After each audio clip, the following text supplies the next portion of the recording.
Okay, good morning and welcome to the UNLV Town Hall. I'm Vicki Rosser, Faculty Senate Chair and your moderator for today's event. The Town Hall will cover a variety of topics such as diversity and inclusion issues, COVID-19, budgets and furloughs, and teaching and academics, and that's just to name a few. Before we begin, please note that you can open the multimedia viewer to access live captions. Click on the three dots near the bottom of the WebEx screen and select Multimedia Viewer. This will bring up a panel on the side where you can view the captioning. You may also notice a Q&A tab.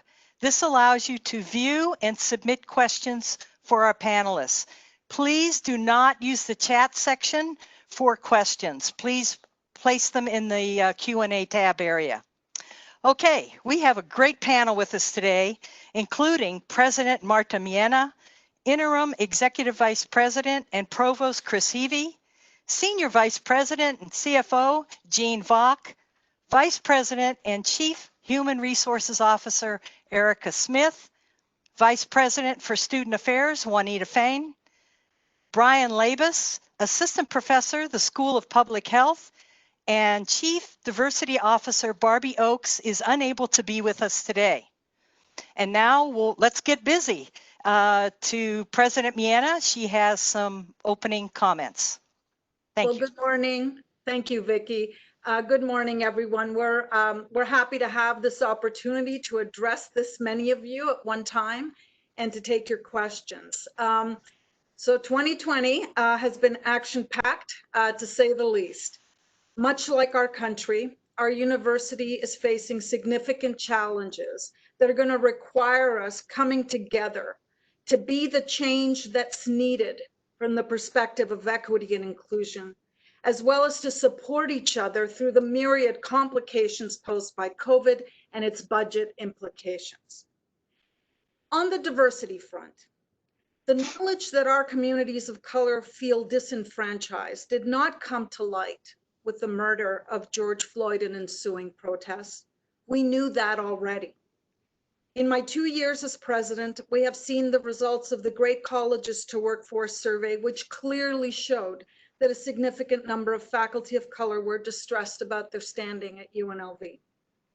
In the last 2 years, we've also had multiple threats to various groups, and we have had an increase in the visibility and voice of reactionary forces that are offensive to many on this campus. Now, with a potentially divisive election coming up this fall, there is reason to be concerned. Now, there's certainly a lot of work to be done. We have much work to do in this area, but I do want to give you a sense of what we've been working on. Prior to COVID, we had researched a program from the University of Oregon called the Search Advocate Program, which was actually brought to me by the Latinx Faculty Alliance, who oriented me to this program, which has shown to be effective in increasing the number of faculty of color hires. We were ready to roll it out. We had 2 people go to Oregon and spend a couple of days there, and we had researched it fully, and we're ready to roll it out to deans and start its implementation when the hiring freeze occurred and we all went remote. Chief Diversity Officer Barbie Oakes also started meeting with colleges to administer the intercultural development inventory to give units feedback on their aggregated level of intercultural competence. And then she would meet individually with administrators and faculty to discuss individual results if so desired. Another thing that came out of my meeting with the Latinx Faculty Alliance was a restructuring of the President's Advisory Council so that both the affinity groups and the employment or student status groups now have more quality and in-depth time with leadership to discuss their concerns. When we had everyone together, it became very diffuse and we didn't end up really getting into any depth. I'm happy to report that we have an active MSI task force that is actively working now on pursuing federal funds to help with programming for diverse students and to close that achievement gap that is just not acceptable to us. Now, just before COVID, we contracted with the University of Southern California Race and Equity Center to conduct a climate assessment of our student body. That was done in the spring. We will get the results in September, and then we will bring in Sean Harper, the executive director of the Race and Equity Center at USC, to consult with leadership about next steps based on the results of that climate survey. In the past 2 weeks, we met with leaders of the Black student organizations. They had a list of requests that will become an important part of our planning. We had met with this group in the fall, and that productive meeting actually had led to a number of initiatives, including this USC-led climate assessment, funding for affinity group graduation ceremonies, which unfortunately didn't happen this spring, and conference funding for students to go to conferences focused on diversity issues. Finally, we've just recently convened a task force focused on the safety and well-being of our African-American community in the aftermath of recent events. And I look forward to receiving their recommendations. Anyway, that is just a sampling of our efforts, but don't get me wrong, efforts we have to redouble if we are to be proud of being one of the most diverse universities in the nation. We have got to get this right. There is no other option, in my estimation. Moving on briefly to the topic of COVID and our plans for the future, you're going to hear from Professor Brian Labus from our School of Public Health, and he's also a member of the Governor's Medical Advisory Team, and he will be talking to us about the current public health situation. And then you'll hear from Provost Heavey, who will have details about our reopening plans. I just want to say this, we are closely monitoring the situation, and we are not unaware that the virus numbers are going in the wrong direction. A couple of weeks ago, we had leadership, some designated staff, and more folks from facilities management return to the office. There are still very few of us on campus. We thought that by now we might be asking for another wave of folks to return, but the numbers give us pause. So we are slow walking this as much as possible. As Chris will explain, we are delaying the next phase by a week from July 6th to July 13th, which is when summer session 3 will start, with only, keep that in mind, only about 20 out of 500 sections being given in person with all of the appropriate precautions. For now, fall looks like it will have 50% of classes in person and 50% online. Because many of the classes that are going online are the large one, it means that there will likely be much less than half the number of students on campus that you would see in a typical semester. That is the plan for now. Again, we are monitoring the numbers and also necessarily aligning with state and NSHE directives. It is a complex situation, as you can imagine. And just to give you a further taste of how complex it is, a class action lawsuit has been filed against NSHE institutions based on the premise that remote teaching is not what students pay for. The lawsuit seeks both tuition refunds and monetary damages. As you all know, it does not cost us any less to educate in this fashion, but clearly what you hear is that the product is not as highly valued by our students. We're not alone. We're one of 128 institutions with similar class action lawsuits against them for the very same reason. So that's kind of the environment in which all of this is happening.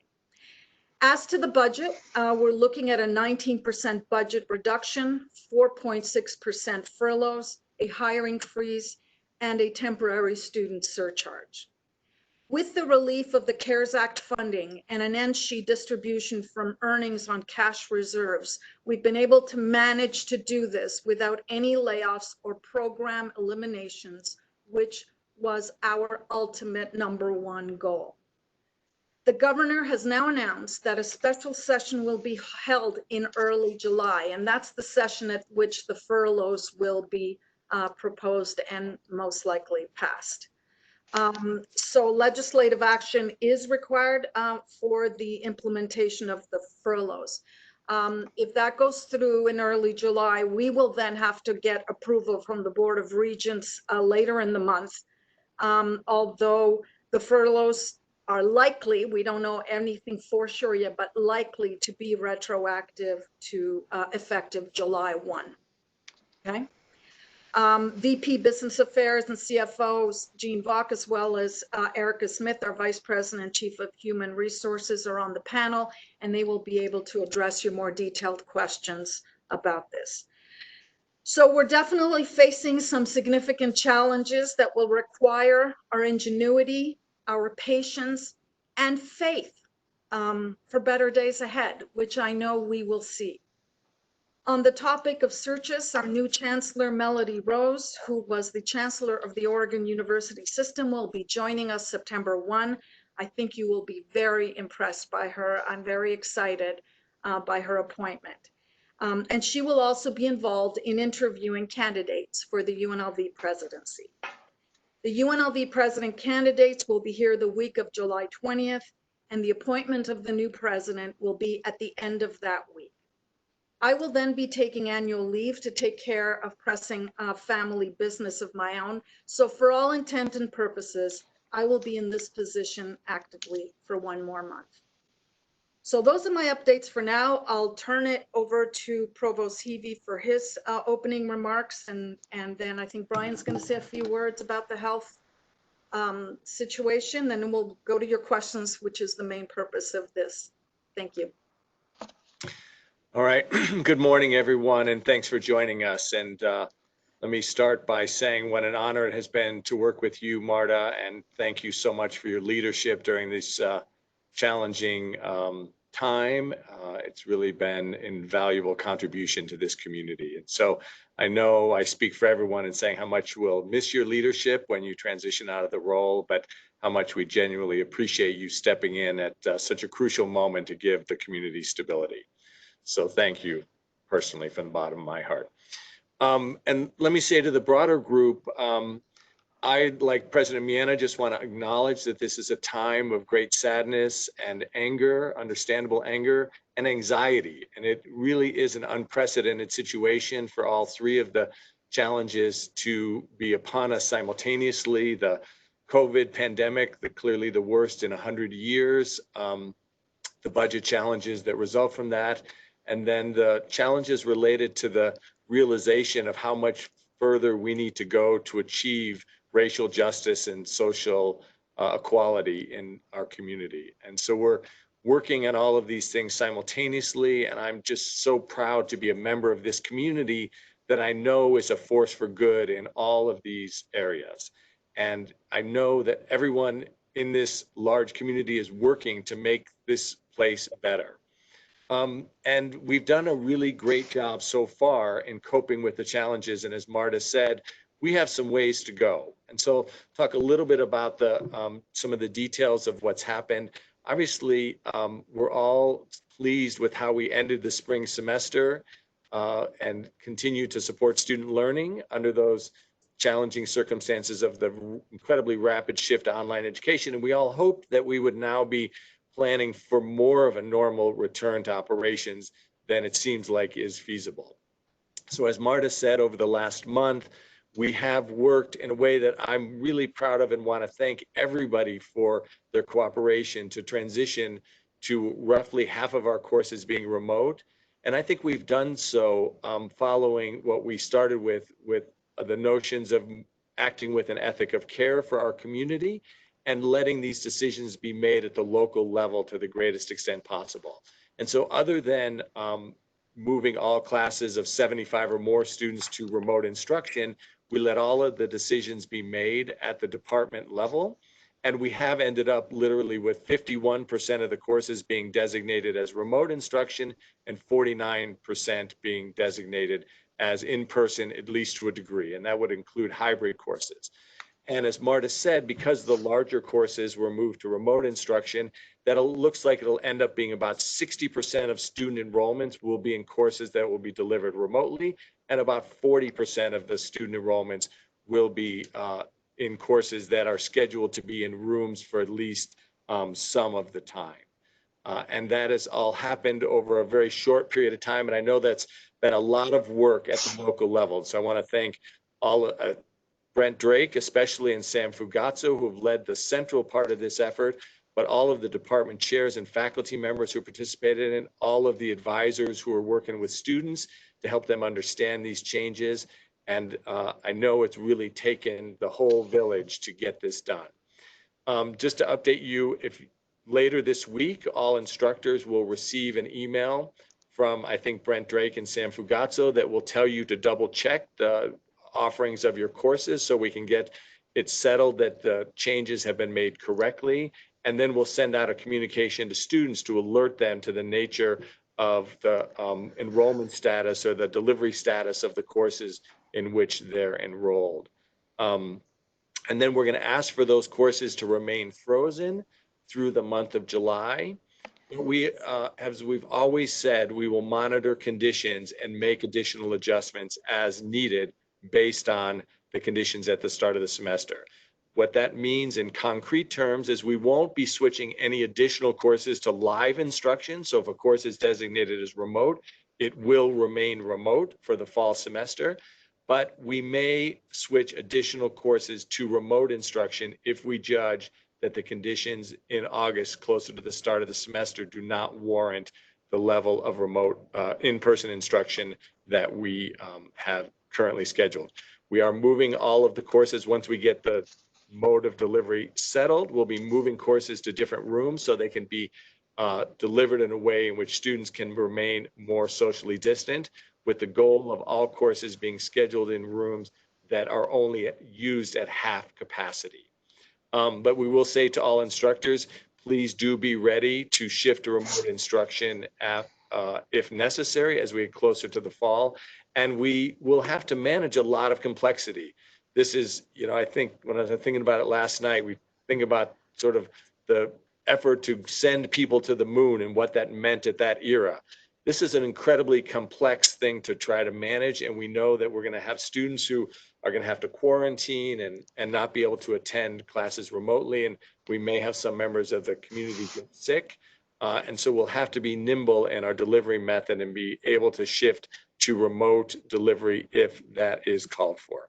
So thanks everyone for your patience and your work in doing that. The two words I try to say most often as we proceed through this is calm. Try to take a deep breath and we all stay calm in this, and that we're going to be caring for our community. We are a community that is built to serve the larger community of our students in the Las Vegas and surrounding area. And we're going to keep that ethic of care and community focus center of the target as we proceed through this. And also, just to reinforce what Marta said, we are pushing back the date of any openings of buildings to the UNLV community until at least 1 week later, which is July 13th. It had been scheduled to be July 7th. And we're going to monitor conditions in the weeks between now and then to decide if additional adjustments might be needed in that as well. And so the guidance that we're giving to the leadership of the campus is we don't need to rush people back to campus, and we will allow people to continue to work remotely when that is feasible for as long as possible. And so we're trying to proceed slowly in the return to campus operations and being sensitive to the conditions in the environment. So thanks for the partnership in this effort. I think we all can be proud of how it's gone so far, but for sure there's additional challenges in front of us, and I know we'll all get through those together. And with that, I'll hand it to a person who's become a household name. I joke a lot that he's my wife's favorite epidemiologist as well. She's constantly looking at what Brian has to say in Facebook chats about how things are going in our community. And he's an incredible resource to all of us. So thanks for being with us today, Brian, and making some opening remarks. I'm happy to be here. Thanks for having me, Chris. And what I really have to say is that there are a ton of things here that we just don't know. I'm going to give you a few of the stats on where we're at, but you have to keep in mind that this is a brand new situation we haven't faced before. It's a brand new virus, and we're still learning things every single day about it. This is the most complicated public health situation we have faced in a century. None of us have dealt with something like this in our lifetimes. And as a result, there is no playbook for how to respond to this. We don't have experience from past outbreaks that we can just rely on and say, oh, if we do all these things, it's going to work out great. Here's how we track everything. Here's the way to defeat this virus. The other thing you have to keep in mind is that we are not the ones driving the timeline here. The virus is driving the timeline. So we can make decisions about how to react to that. We can decide to respond, but we can't push that timeline a certain way. We also can't really predict where things are going. We can only react to what the virus is doing, make the best decisions with the information we have at the time, and try to move forward from there and do what we can to protect our students, our staff, our faculty from this virus. So with that, I think President Meana summed it up really well. My entire talk can be boiled down to what she said. The numbers are going in the wrong direction, and that is absolutely the problem right now. On May 9th, we started phase 1 of the Nevada Roadmap to Recovery. That's when we started opening some businesses, slowly expanding capacities, and we asked people to socially distance. We asked them not to go out in public, but if they did, to wear masks and minimize their interactions with each other. And everybody completely ignored that. The way I described it in one interview was we asked people to dip their foot in the pool, and they did a cannonball into the deep end. And that's basically what we've seen in the numbers since then. It takes about 3 weeks from when disease starts transmitting for us to actually see it in the numbers. And that's one of the other huge challenges we're facing right now, is that we are always behind the times. Whatever happens today will not be obvious till a month from now, really. So when we opened the phase, that first phase on May 9th, we had to wait basically 3 weeks to see what was happening. And then on May 31st, roughly 3 weeks later, we started seeing an increase. We saw an increase in our hospitalizations, and we saw an increase in our test positivity rate. Now, if you look at the newspapers every day or the TV stories, they always want to talk about having the greatest number of cases reported. We've set a new record, that sort of thing. I ignore all of that because a lot of that is due to increased testing. The fact that we're finding more people is not surprising if we're looking for the virus more. What tells me what's going on, though, is the increase in hospitalizations, because that is not dependent on how many people we're testing. And we're seeing the positivity rate go up, which means we're testing more people, but a lot more of them are testing positive. Those numbers have been going way up as well. So since the beginning of the month, basically since May 31st, we have seen a day-over-day increase every single day in the trend of where the cases are going. And that was all due to phase 1. Well, on May 29th, we started phase 2.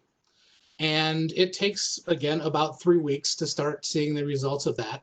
So as phase 2 reopened, we waited the time, and now this week we're still seeing that continual increase. And so over the next week or two, we will see the combination of what happened in phase 1, as well as all the things that have happened in phase 2, basically showing this ongoing increase. And then a few days after that, we're going to see what happened as a result of opening the casinos.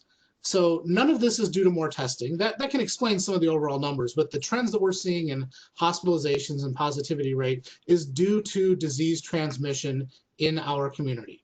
We are way above the World Health Organization goal of a 5% positivity rate, which indicates that we're testing a lot of asymptomatic and mild cases, and we've had to focus a lot on people who are really getting sick right now, which is obviously a huge concern.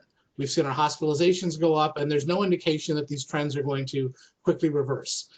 We were seeing this outbreak heading downward, and even if things just plateau and flatten out, that's still diverging from that constant decrease that we expect to see. So as President Meana said, the numbers are not trending the right way.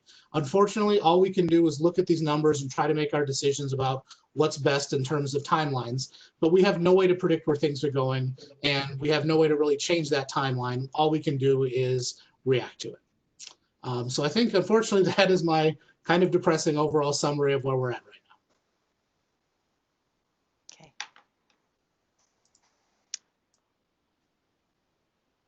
Okay. Were there any other opening comments from the panel? I don't think so. Okay. All right. Let's get involved with the questions then, the Q&A. The first section is dealing with more diversity issues. And the first one is, given that the plan for managing budget cuts seems to depend on not filling already vacant positions, how do you imagine we can and will increase faculty diversity? Well, it's certainly going to be more challenging in a hiring freeze. However, a hiring freeze does not mean that not a single person is hired. It means that we still have to hire the essential people we need to hire to continue our operations. So it definitely, what I would say is it reduces our ability, but it doesn't get rid of it, because even within a hiring freeze, we do continue to hire because we have to continue to teach and we have to continue to operate. Okay, thank you. The next question is, can UNLV work with interfaith groups to improve social justice? Again, I don't want to, if other people want to chime in, panelists, please do, but I think that's a great idea. We have not really brought them into, we have not brought these interfaith groups into the dialogue.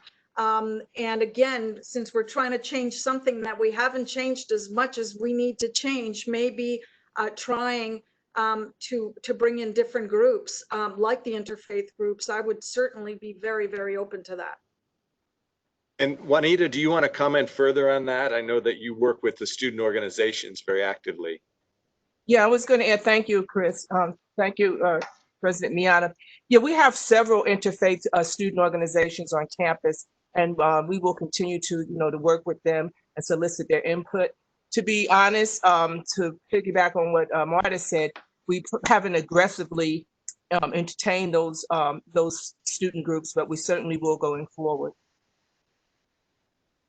And just let me add that as we're thinking about how to do better in this realms, Dr. Fain, oversees the student diversity and social justice and the student life organizations, and we're working very well actively with them to bring them into the dialogue and to hear what they have to say, and they'll clearly be a very important part of the discussion and how we move forward.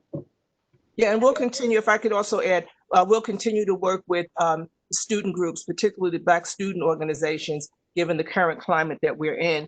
And as Marta said in the opening, they've raised several concerns, and we've tried to respond effectively to those. But again, there's still many more things that we need to do. One of the things that the students would like to do in the fall is to have a vigil. And we will work closely with them to set up a vigil in a safe and welcoming environment for them. And maybe if I could just add one other comment about this, and kind of going back to the first question about faculty diversity, one of the things I think we have to understand is that these are all going to be long-term issues. There are things that we're going to have to work on in a sustained way over periods of months and years. Particularly the faculty diversification issue is not something we can solve in a short period of time. But for example, the program that Marta mentioned about search advocates, over time, those things will have a cumulative effect, and it will be slowed down by the lack of hiring. But I think the issue is, can we lay out a plan and then have sustained effort and focus on these issues over many years so that we get ourselves to the place that we want to be? None of these things arose over a short period of time, and we're not going to solve them in a short period of time. But I think we are laying the foundation for a really good vision. And as Marta said, that she's asked a task force to come together to make a set of recommendations, and we expect those recommendations to go to Marta within really a number of days now. I know Dr. Fain and Dr. Smith have been working with the group, and Dr. Barbie Oakes, who unfortunately isn't able to be with us today, have been working with a variety of people to bring together a set of recommendations that we're going to make to President Meana of efforts that we can undertake over the coming months to start to move us forward on those issues. And I just want to give a shout out to the Student Diversity and Social Justice group. I find the work that comes out of that center really impressive, and would like them to be more central than they have been in all of this movement forward. Okay. Other comments? Okay. In the wake of the global protests against racism and the injustices of Black people at the hands of police, What, if any, changes are being implemented within UNLV police services? That's a great question and something we have taken very much to heart. So I can speak to a couple of things. We have, well, this had started before, reinforcing, basically a review of university police policies and reinforcing with department employees the policy that prohibits chokeholds and any similar use of force. We have also strengthened just recently the department policy that says that any employee that does not intervene when other employees either are failing to perform their duties or their conduct is in violation of our policy, but will be equally disciplined.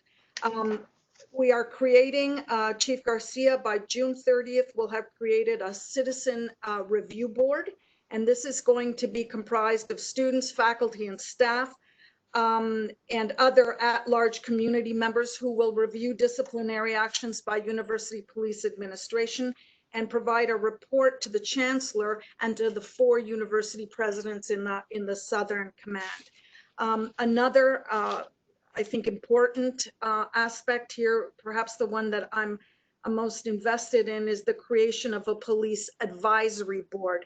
And this is where the police advisory board will be our way to seek input from students, faculty, staff, and community members on police operations and community interaction to try to, again, develop these collaborative relationships where our students, our faculty, and our community members are part of the decision-making for university police policies. And there's a number of other things. I don't want to go on and on, but another very important one has to do with training. So the police academy at CSN, you know, it all starts with how you train university police. And Chief Garcia is making some very significant changes at that level. So I can attest to the fact that he has been very proactive and active responding to all this. And you're going to hear a lot more from him in terms of these groups that will bring the campus community and the community at large into the police structure, university police. Yeah, and I could just add very briefly, Vicki, as President Meana said, Chief Garcia gets it. He understands that often our community of color has not felt safer when the police are present, and he is totally committed to changing that history. And he, I think, is a great leader that we all have tremendous faith in. His commitment to make sure that his force is a force for good in our community. And we can also say, though we can't get into the details, when he's seen instances where the police have not acted in that way, he has been very proactive in taking steps to change what has happened. So I think he is the right person at the right time.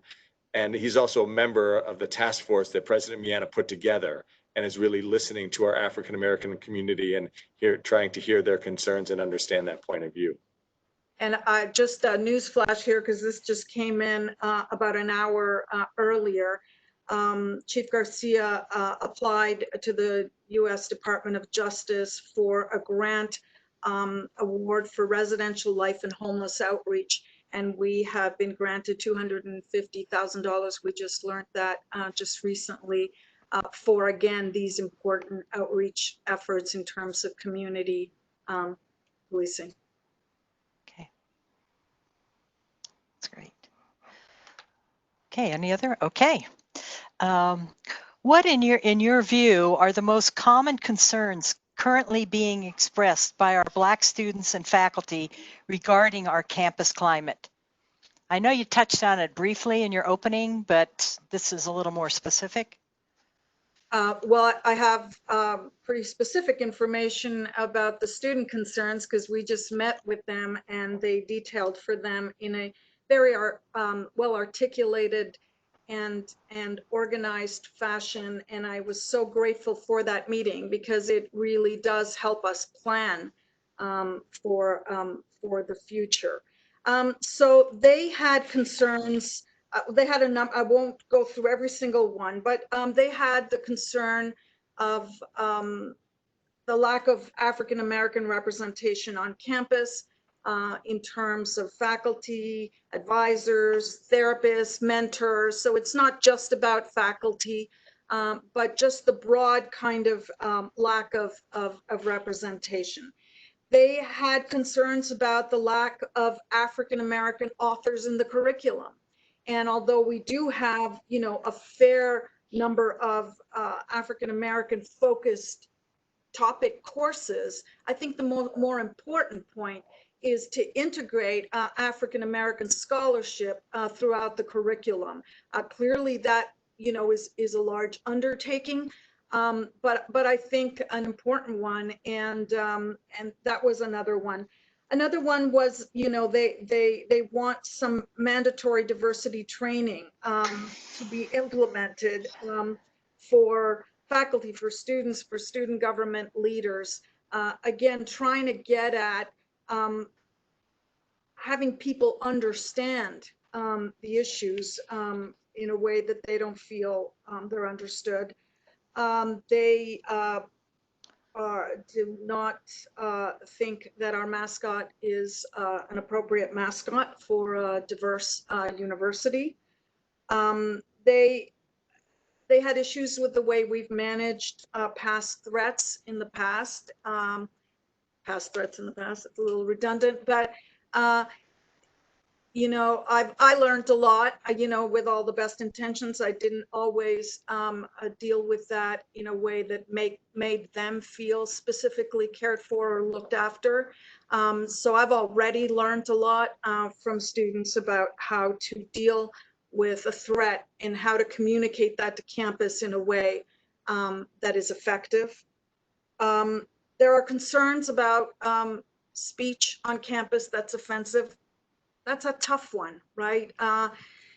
Because, you know, the First Amendment, you know, allows people to go pretty far, you know, and there's all sorts of things that hurt my ears that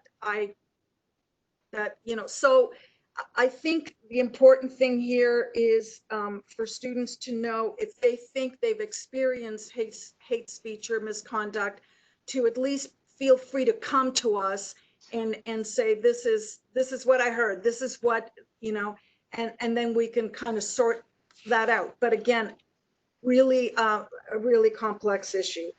So, I mean, I don't want to take all the time, but, you know, they were talking about more funding for the programs that obviously have been very useful for them, such as the Student Diversity, Social Justice, and other organizations. And there's also a concern about emergency funding and other support for housing and food for homeless and very low-income students who find themselves sometimes in situations. And we've got some plans for that. Again, these are all things that are guiding some of the actions we're putting together. And I think that kind of covers it. In terms of faculty, we haven't had this detail, a meeting or a list of, but I think the Great Colleges to Workforce survey gives us some clues. I don't know, Chris, can you speak to a little bit of the results there?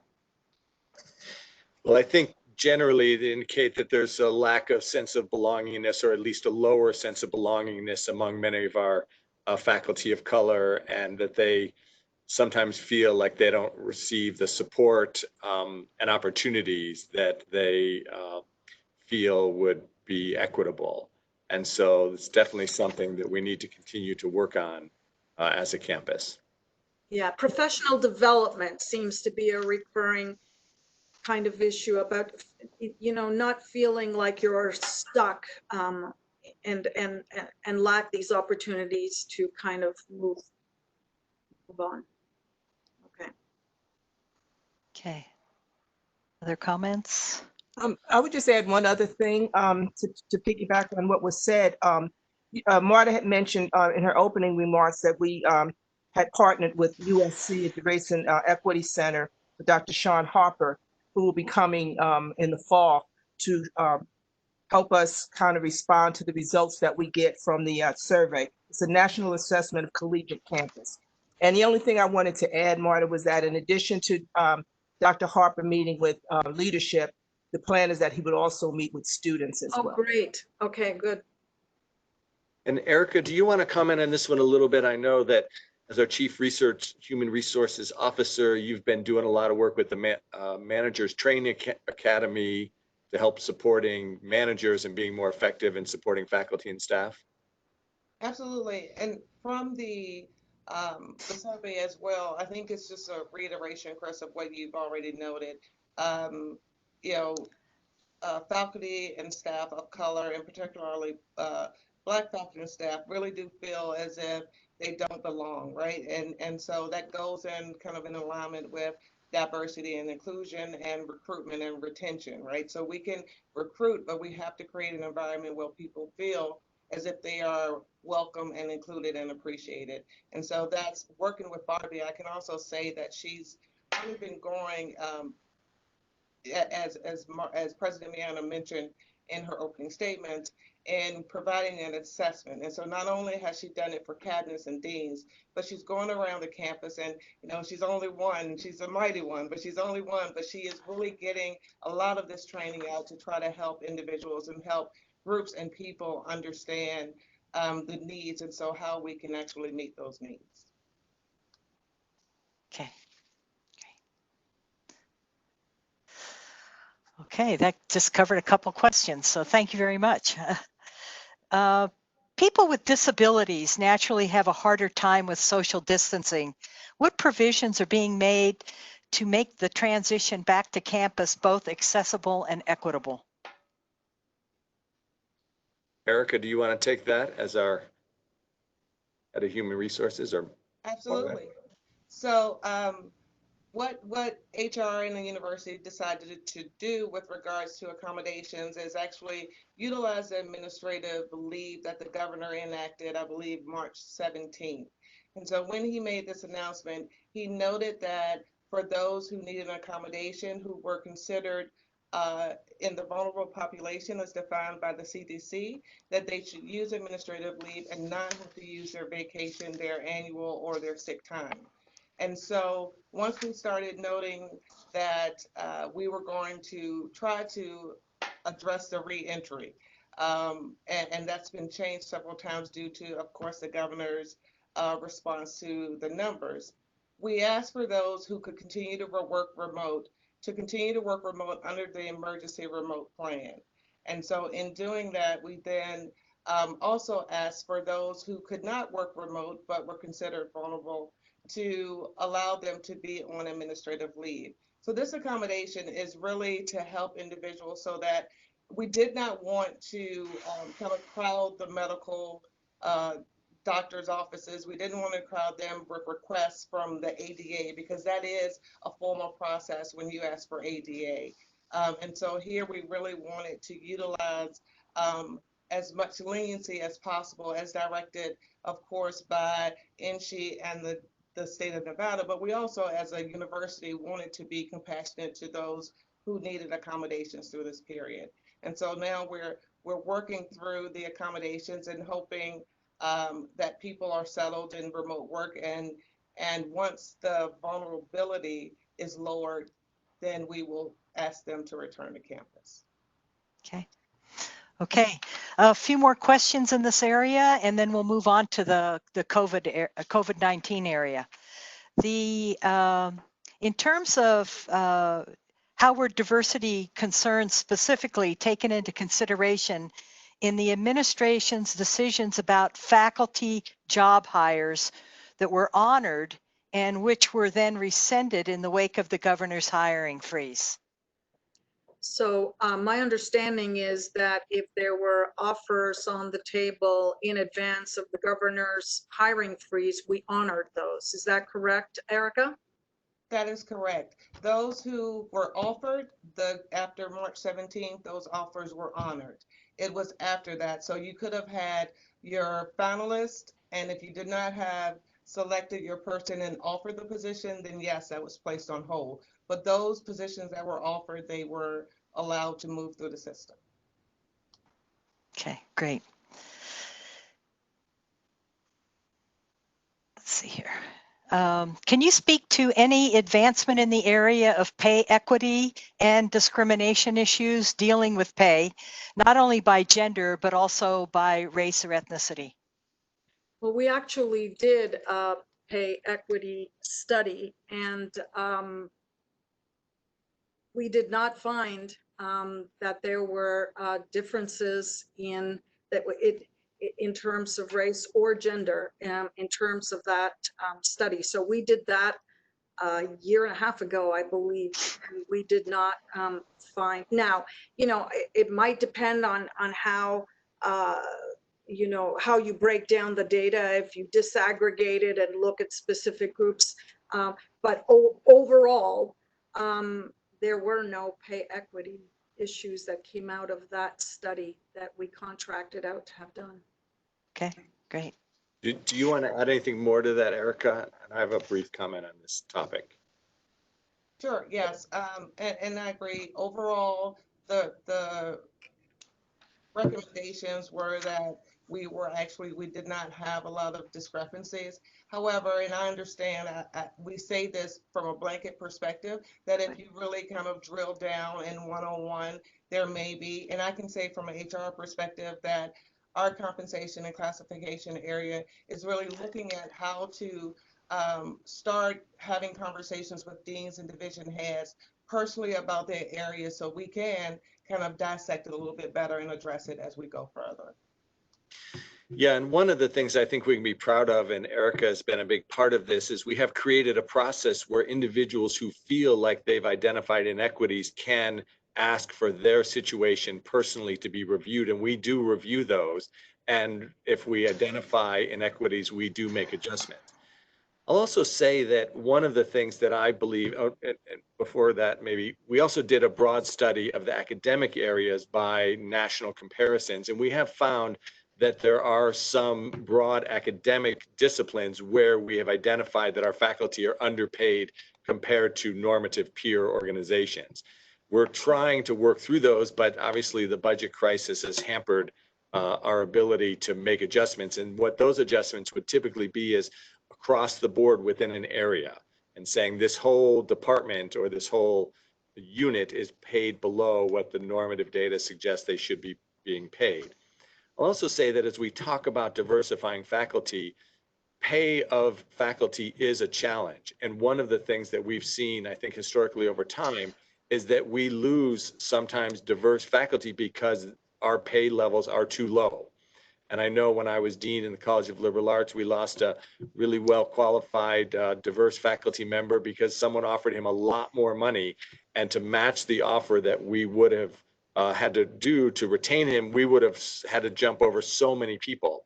And so broadly speaking, we probably need to raise faculty pay across the board in order to be able to retain people better. And that's something that we're going to need to make progress on, again, incrementally over time. Okay. Let's see. Okay, and then one last question for this section. For now, there's more, but we need to move on to some other areas as well. How is UNLV committed to reducing the racism in maybe perceived campus policies and, well, campus policies? Well, that's a very broad question, so it's hard to give a specific answer. I think some of the initiatives that we're talking about will be doing just that. You know, in terms of the university police services policies, we're doing a review of that. So it's kind of, you know, we're doing it in different areas. If folks have a specific area that they feel is problematic, it's really helpful for us to find out what that is, because campus policies is a very, very large area. I would like to add that in the Right. Division of Student Affairs, we do plan on reviewing our policies and procedures and adjusting them, where we believe it's necessary to do so. Okay, that's great. Okay, time to shift our thinking. It doesn't mean that there are other questions. They will be addressed in the COVID-19 website, and or we'll provide an email address where you can submit questions further on that topical area. But we do need to move on to COVID-19 because there are a lot of questions on the minds of our colleagues. Do employees need to be tested before entering campus, and are they required to wear a mask or a face covering? I can take this one. No, employees do not need to be tested before returning to campus. We have consulted with our resident epidemiologist who has essentially, we have a group that's called the Issues Management Team that meets once a week to discuss policy issues and make decisions. And Brian is a really important voice in that discussion. And we have decided that we're not requiring testing because testing is simply, as I've learned from Brian, a point in time piece of information, and it might be useful that day, but the next day it's out of date already. So what we do have in the policies is that everyone should be going through a health check every day before returning to work. And we're going to have guidance out that we expect to be out by Friday. It's taken us a little bit of time to make sure that we met the accessibility requirements for the campus return to work guidance, but by hopefully Friday and no later than Monday, we'll be sending out an email that will have specific instructions related to the policies for return to work. And one of the things that will say is that on the Rebel Safe app, there's a self-check that we ask everyone to run through every day to make sure that they do not have symptoms. So before they come to work, includes taking your temperature and just kind of monitoring whether or not you have any symptoms. And then we do have requirements to wear masks while on campus anytime that you're not essentially in your office by yourself. And that will hopefully mitigate spread from asymptomatic individuals. You want to add anything, Brian? No, I think the Rebel Safe app is the really important point here because lab testing is just going to, like you said, show what happens at one point in time. The second you get done being tested, you go back to your normal life, you go to the grocery store, you stop at places on the way home, you could be exposed there and wind up developing the disease. So even though you were negative on Monday, you may have been infected on Tuesday. And that's why looking for infected people is an important part of this. Now, obviously, that won't cover asymptomatic people. That's always going to be a challenge. But testing would be an unnecessary barrier for returning to work that really doesn't do much to stop disease spread on our campus. And on the mask piece, I don't know that you'll find a stronger advocate than me on wearing masks. Any chance I get, I am pushing for that as much as possible. I think that is the most important thing that we can do. We can talk about cleaning surfaces, we can talk about washing our hands, but that close interaction with other people is how this disease spreads. And that's why those masks are so crucial to being able to control this outbreak. Okay, that's great. What will be the protocol if a student or a faculty member tests positive for a COVID-19? Okay, so if someone tests positive for COVID-19, we encourage them to inform their supervisor and then to submit a report on the COVID website. And so if you go to the COVID website, which is listed right on the home page, you'll see a thing that says COVID-19 updates.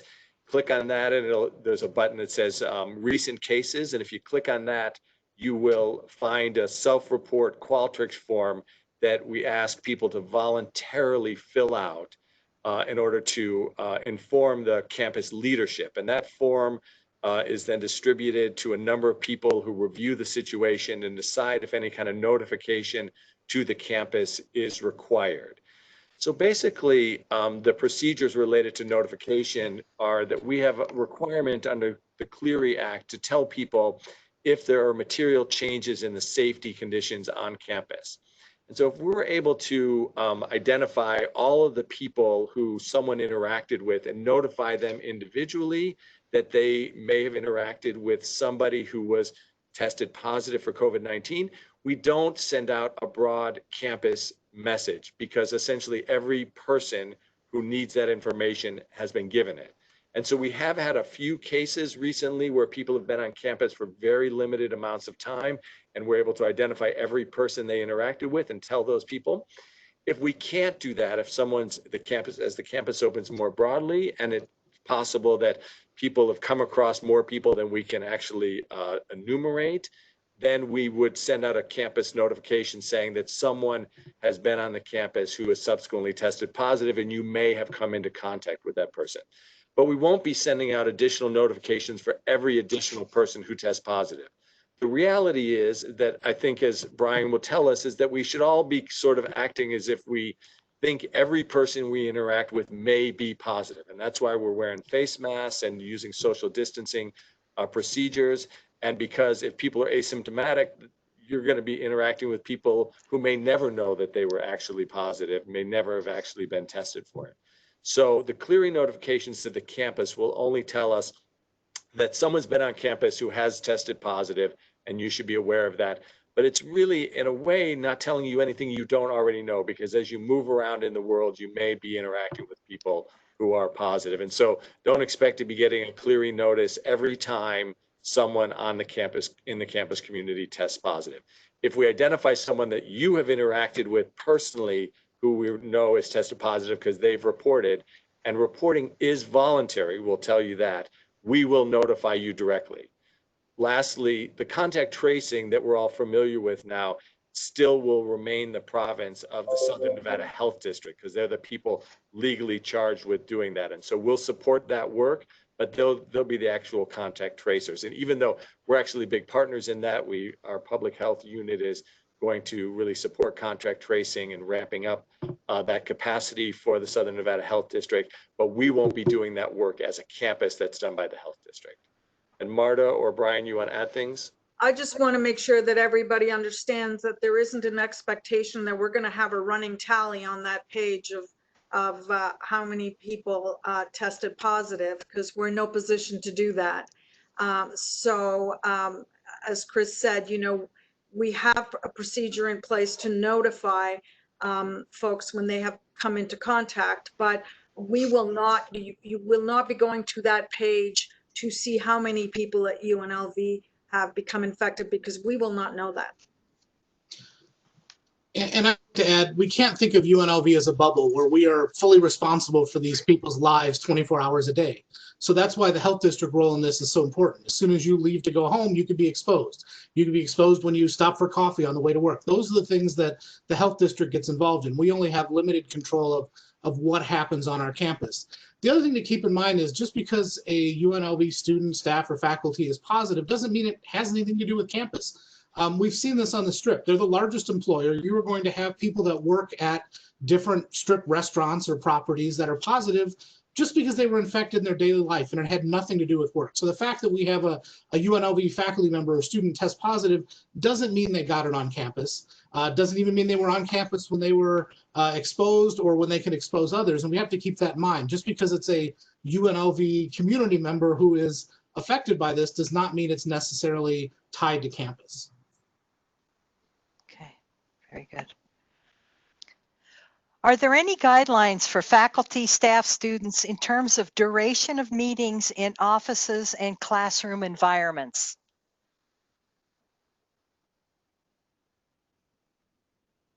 The social distancing guidelines currently say, the state is no meetings of 50 or larger. In general, we are suggesting that most meetings should continue to be held remotely. And so we don't anticipate close extended contact between students and faculty in the current circumstances. And we are encouraging, like this event, meetings to be held remotely. And so that's what I would say for the moment. Okay. Ryan, or you want to add anything? Yeah, I want to add, when we look at high-risk situations, we look at the close contacts of people, and the official CDC guidance on that is if you spent time physically near somebody for 15 minutes or more. And so that's not reasonable for a meeting. Basically, if you're having a meeting of any length, it's going to be more than 15 minutes. Otherwise, why would you bring a large group of people together for a 2-minute meeting? So it's not a long duration in terms of a meeting, although passing somebody in the hallway isn't going to put you at increased risk. But if you're going to have that meeting, I think any duration basically you can assume would be considered a close extended contact. Okay. Will students be required to wear a mask when they return to campus? Yes. Students will be required to wear masks when they Yes. return to campus. Okay. Since there's no vaccine yet available and some people are generally afraid to leave their homes for fear of getting sick, do the remote accommodations still continue going forward? Yes, the remote accommodations continue. For the most part, I would suspect that most people who need the accommodation have already applied for the accommodation, and it will go through as long as the governor has instituted that those who are vulnerable populations should remain kind of sheltered in place, as well as, of course, NG guidelines and UNLVs. Okay, great. What about visitors coming to campus? Are they required to wear face coverings or masks? Yes, the guidance to visitors coming to campus is that they're expected to follow the campus policies, and the instructions that we're preparing that will go out will tell people as they have visitors coming to them that they should make them aware of those policies. Jean, you want to add anything to that? Yes, thank you, Chris. We have updated the visitors and access policy or for practices that are, and they're listed on that the COVID-19 page.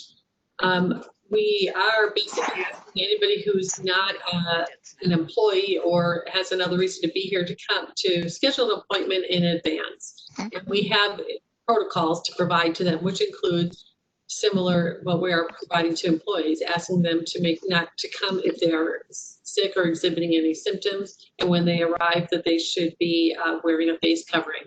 Now, we are really referring to the people that are coming on campus are not just random visitors. They're contractors, they're providing service, they're vendors. Those type of individuals are coming on campus. So we're providing this information. If we encounter somebody who's not following the guidance, we provide them the information and expect them to fulfill it going forward. But we have disposable face coverings available to provide to them. We've got the sanitizing stations and we've got the guidance. And I would add, I think when we think about all of these recommendations and all the things that we're going to be doing on campus, we can't exempt any one particular group from them because the virus really doesn't care which group you're part of.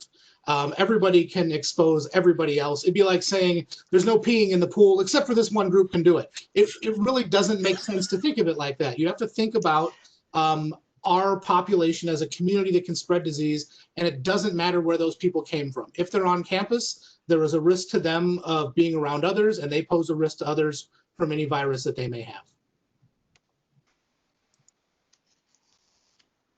Okay, we're going to make another pivot in topics and budget and furloughs, salaries of that nature we're going to address. Again, the COVID-19 website is an incredible resource for all of you to look over if you haven't already. And we posted that in the, no, we didn't yet. Okay, but the COVID-19 website, it's right there on the main page. Go for it. It has got a tremendous amount of information for you, and it's easily tabbed and it's really well organized. So I encourage you to do that. So let's go on to budgetary issues.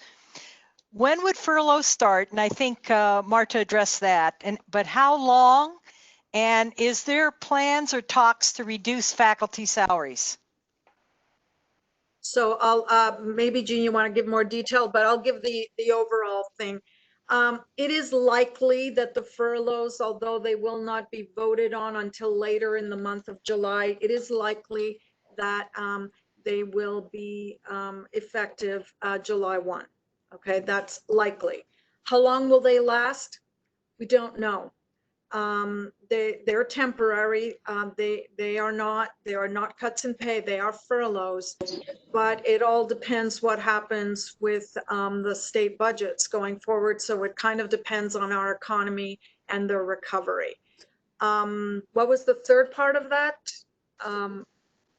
See, how long, but any plans to reduce faculty salaries? No, Okay. not at the moment. If any of you want to say more about that, feel free. I think you've covered it. The key points are that we won't know exactly how it's going to roll out until the legislature has acted, and that is anticipated to be in early July based on the governor's most recent press release. Okay, thank you. Is there any idea of incentivized voluntary retirement plan being considered? No, not at the moment. Okay. Let's see. How are we handling the online education fee? Chris?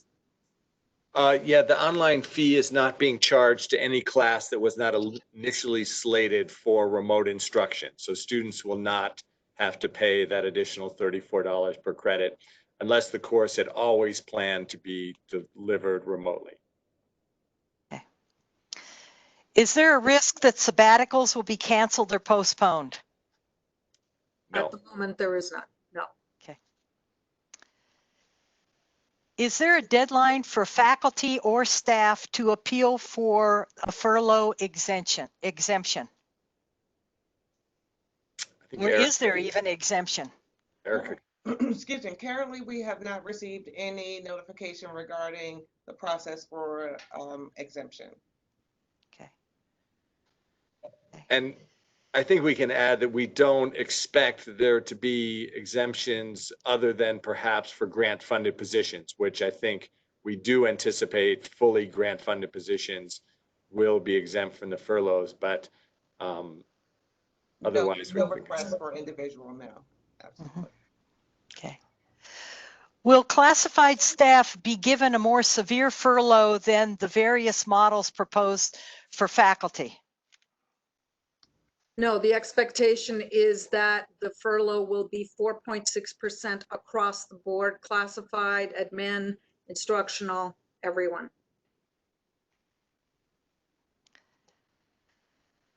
The governor's required an additional 5%. Will UNLV be looking at a 19% budget reduction for fiscal year 21, or was that report in error?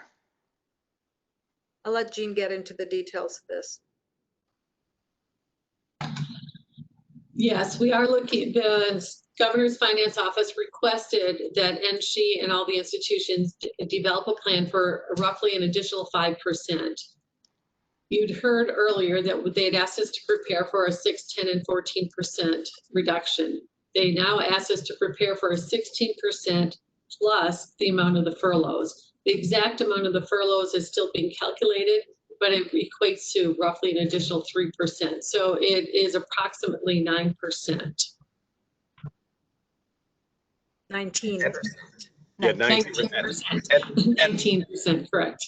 And one of the things, just to kind of underline this, that Marta said in her opening comments, but is may have been missed by people because it's a important detail, is that the way that the system has decided to compensate for the additional 5% is by a disbursement from funds that are being held on behalf of the institutions by NSHE, which will cover that additional cut for fiscal year 21. So we as a campus are not taking additional steps in fiscal year 21 to absorb that additional 5% because it will be covered by that disbursement of funding that is essentially campus money, but being currently held by NSHE. So it's not changing anything about the budget plan that we've implemented, the budget cut plan that we've implemented for fiscal year 21. So that's what I think has been confusing for many people, is there was a report of an additional 5%, but they didn't hear anything about how the campus was responding to that. And that's because we're responding to it with those central funds that are being dispersed to the campuses from NSHE. That's great. That's great. How are budget cuts impacting departments' ability to hire student workers as well as to rehire lecturers? I can take this. We actually asked NSHE for an exception for student workers as well as LOAs, which are part-time instructors. As far as lecturers, each area would have to submit an exception to the chancellor at NSHE to receive an opportunity to post for those positions. But for students, we have a blanket exception that you can hire student workers. Yeah, and what I can add to what Ericka said there, which is all entirely correct, is there's just only a few areas where we didn't, in our requests, ask for reductions from the previous levels year spending.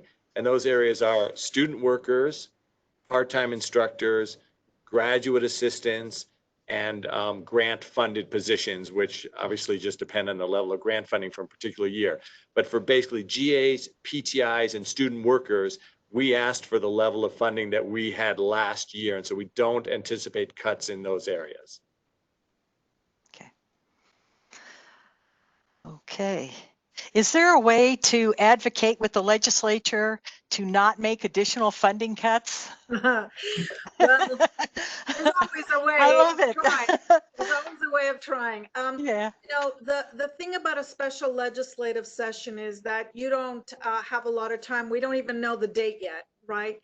And a special legislative session has a very tight agenda, which tends to be just thumbs up and thumbs down to what the governor is proposing and seeking approval from. So what I would say is, you know, it's not like a normal session where you go up to Carson City and you're going from office to office trying to advocate for your needs.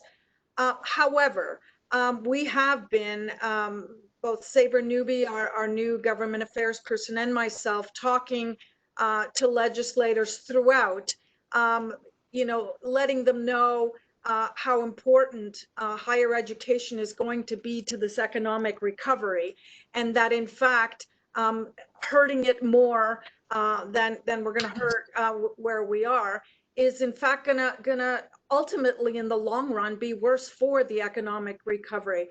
So we're kind of in a constant advocating mode, but as it deals with a special session, that tends to be last minute, one day or 2 days, and you're out. So, but rest assured that that's kind of a daily part of certainly my job and our government affairs office.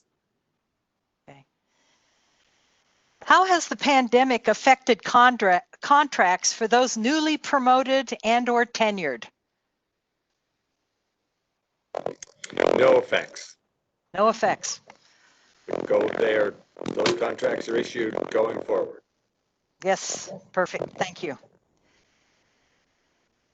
Will facilities maintenance staff be given hazard pay due to their increased risk and importance of their jobs going forward?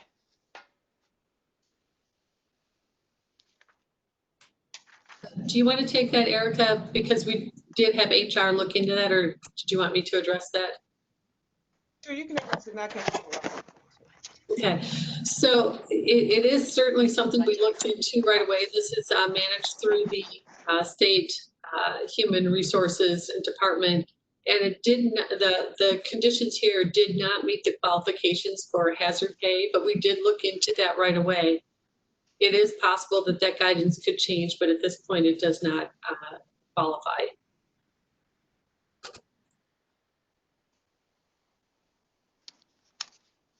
Okay, I think we are ready to move on to the next area. Okay, more about teaching and academics. What is the latest policy on online teaching for summer session 3?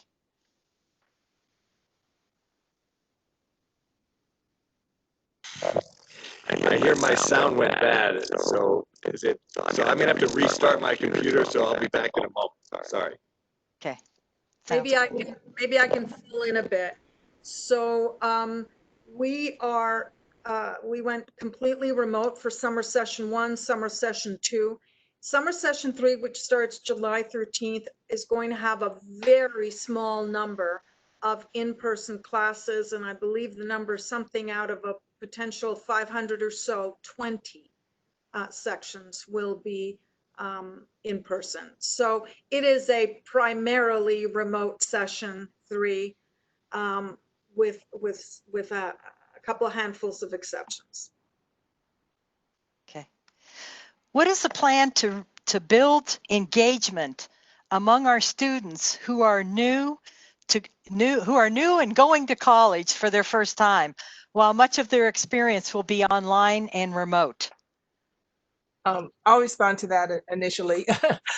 Certainly, with our new student orientation, those have been remote, and I want to commend the admissions staff and others who are involved in setting those up. Again, it's not the same experience as it would be if it was in person, but we believe that it's been effective, and we've been getting good response. And we'll continue to have remote activities in the fall. Hopefully we can have more in-person types of activities, but again, following the health guidelines. Also, currently, all of our campus tours are remote. And at this point, our plans is to continue to do so, at least until the beginning of fall semester. Okay. Well, I just want to add, it is such a challenge, right? And this is one of the things that's very sad about Yeah. everything being remote, is that it's not just about the instructional piece, but it's about engagement on the campus. And there are different units who are being really creative about how to create that kind of campus engagement, that almost like, co-curricular, extracurricular online. But as you can see by the class action lawsuit, the students are missing, obviously, that in-person experience. But I do think we are going to have to get more creative about how to provide those services if this is going to be a protracted period. But I also think we shouldn't fool ourselves into thinking that it's going to be anything near what they love. Yeah. The other thing I would add also is that we have a strong parent network, and so we're engaging students as well. Heather Rappaport is leading that charge, and that's been very effective, and parents have been very appreciative of having that input and involvement. Yeah, that's a great program, if I could add. Any specific guidelines to share with students about all of this? I know it was briefly mentioned earlier, but will be students being disseminated a lot of this information in addition to the parent groups? Yeah, one of the things we talked about at our very last meeting, our last IMT meeting, was that we should have a student town hall, at least one student town hall, maybe more than one.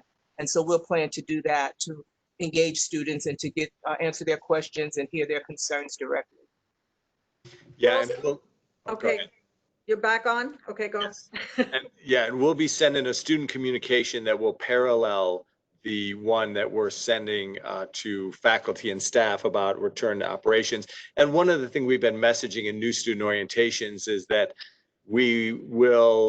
students are going to need to be flexible in understanding how the fall semester is going to actually unfold, because we're going to have to adjust to the circumstances we find closer to the start of the semester. And I basically think that that's where the whole country is. When we look at the articles about what other campuses are doing, we're right in the middle of how campuses are responding. And everyone is also saying you need to be flexible, except for those people who have said it's going to be fully remote already. Sorry, Marta, you want to add anything? No, that's fine. Okay. Does UNLV plan to reimburse faculty for equipment and resources required to teach online? Yeah, if people have expenses of equipment that they need to buy, then they can submit those through their department chairs. We've been providing a lot of equipment to people. We'll have to make sure that that gets approved, but we're definitely doing what we need to do to support it. One, I saw in that question, someone was concerned about, for example, internet speed. And I think the answer to that question is no, because the faculty can now use their offices. But if they don't have a good web camera, for example, we will purchase and make sure that everyone has a good web camera.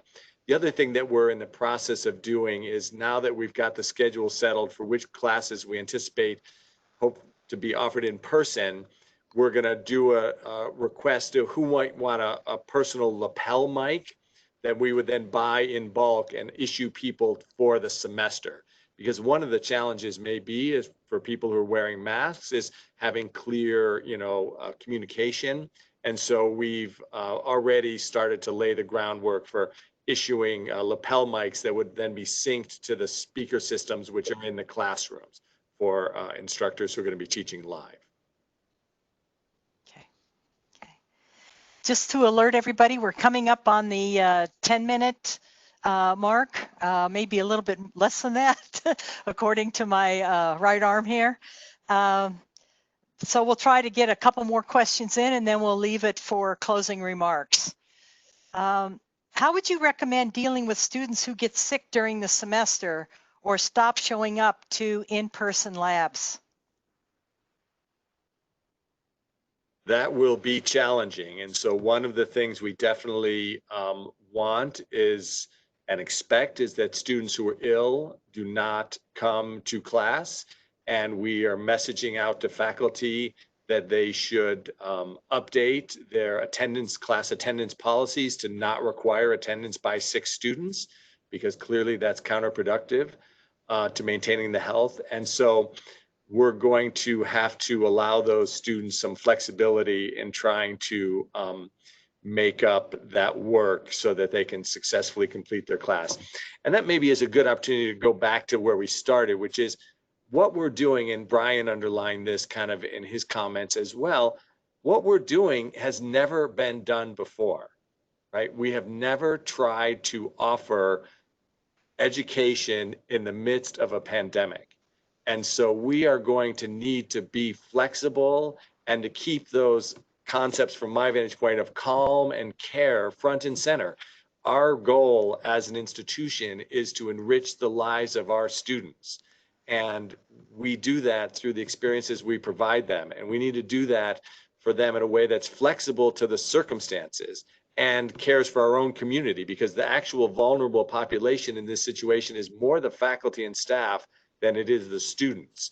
And so we got to put all of those pieces together, and it is going to take some flexibility, and there will be disagreements and there will be challenges, and we're going to have to work through those sort of calmly and carefully, one by one, as they arise as a community. And if I could add, Chris, that for those students who live in the residence halls, if they become sick, we're keeping a certain number of rooms vacant to be able to accommodate 6 students who may live in the residence halls. That's great. Are there provisions to clean classrooms regularly, especially the computer screens and or other touch points within the facilities? Yeah, do you want to talk about that? Sure, I can take care of that. Our custodial crews are doing cleaning at least once a day, but they cannot clean every room between every class. So we are providing cleaning and sanitation kits to every department that are going to be available. I think for OIT, I believe they have the lab monitors, making sure that cleaning protocols are taken care of. That's how we're addressing it. Okay. And let's see here. We're getting one more to the 5. Yeah. Let's see here.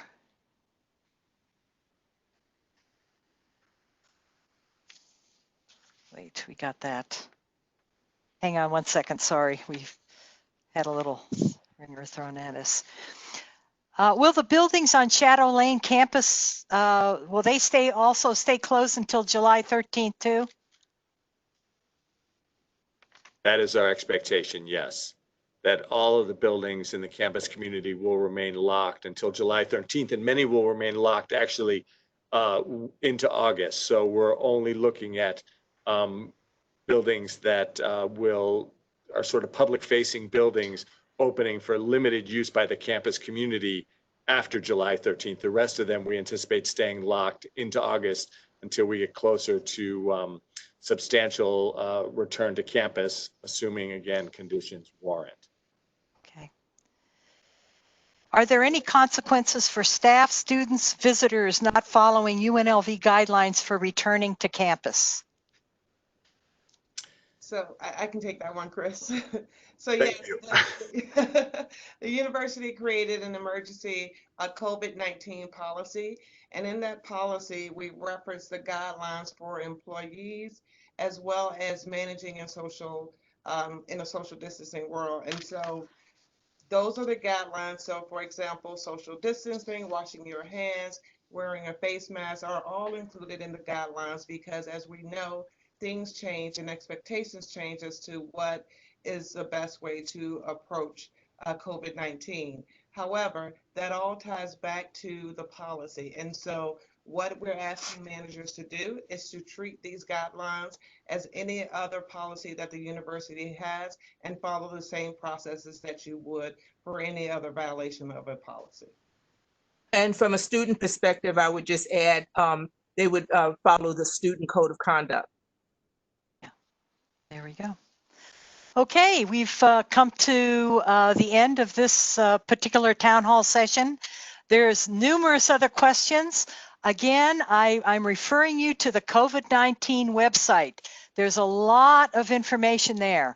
Also, there's also an email address called coronavirus@unlv.edu that you can also send questions to.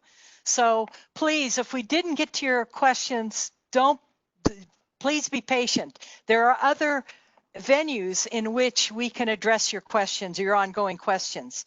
So I really want to thank everybody for their time, the panel especially, and a big thank you to all of you who attended and participated. So at this point, I'd like to turn it back over to President Meana, who will have some closing remarks. Thank you. Thank you, Vicki. Thank you very much. I'll be brief. This university has imagined the seemingly impossible before and made it come true. I know, I was there. We can do that again as it relates to all of the topics that we covered today. Racial equity, navigating this virus crisis, and continuing to strive despite budget reductions. We have a bright future, but we're going to have to fasten our seatbelts for a bumpy ride in the near term. So please, let's help each other get through it. And thank you to all of you for all you do. Okay, thank you. Be safe, everybody. Thank you all. Take care. Thank you.